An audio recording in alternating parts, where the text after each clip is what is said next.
మీ business ఏదైనా మీ ఊర్లో promotion చేయాలంటే అది సుమన్ టీవీతోనే సాధ్యం. ఇప్పుడే సంప్రదించండి. వ్యవసాయం ఉన్న వాళ్ళకే ఉచిత కరెంటు, భూమి ఉంటేనే కరెంటు ఉచితంగా ఇస్తారా సార్? భూమి లేని పేద వాళ్లకు ఇంటి కరెంటు బిల్లులు ఉన్న ఆస్తి అమ్ముకునే పరిస్థితి ఉందని మా పాదయాత్రలో చెప్పింది.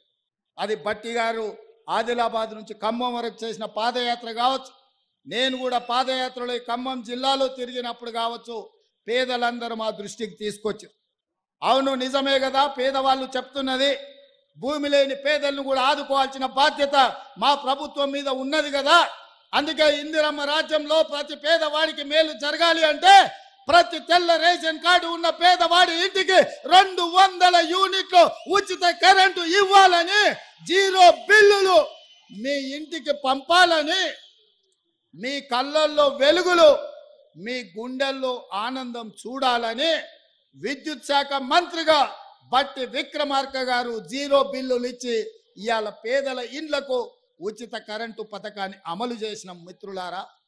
ఈ 4 పథకాలే కాదు, ఈరోజు మీ నాయకుడు పొంగులేటి శ్రీనివాసరెడ్డి గారి ఆధ్వర్యంలో ఉన్న గృహ నిర్మాణ శాఖలో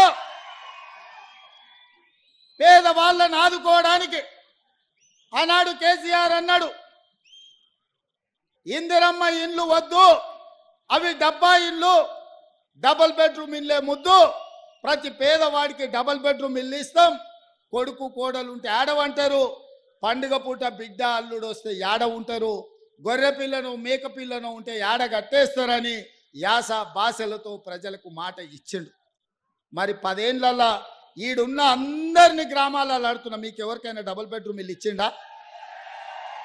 ఎవరికైనా డబుల్ బెడ్రూమ్ ఇల్లు ఇచ్చిండా? మరి ఎవరికి డబుల్ బెడ్రూమ్ ఇవ్వకపోతే 10 ఏళ్ళు ఈ ప్రజలు ఇల్లు లేకుండా ఉండాల్సిందేనా? కేసీఆర్ ముఖ్యమంత్రి అయినప్పుడు 10 ఏళ్ళ పిల్లగాడు లాగు తోడుకున్నాడు, ఇవాళ పాయింట్ వేసుకొని పంచ కట్టుకొని పెళ్లి చేసుకొని పిల్లల్ని కంటున్నాడు.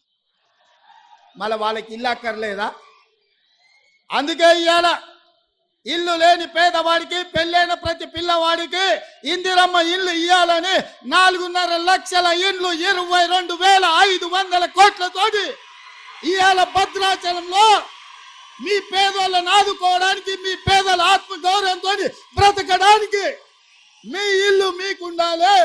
మీ ఇంటి ముందల మీరు కూర్చేసుకొని కాళ్ళ మీద కాలేసుకొని కూర్చోవాలి అని ఇవాళ ఇందిరమ్మ ఇండ్ల పథకాన్ని ఇవాళ మీ ప్రాంతంలో ఖమ్మం జిల్లాలో ప్రారంభించిన మిత్రులారా.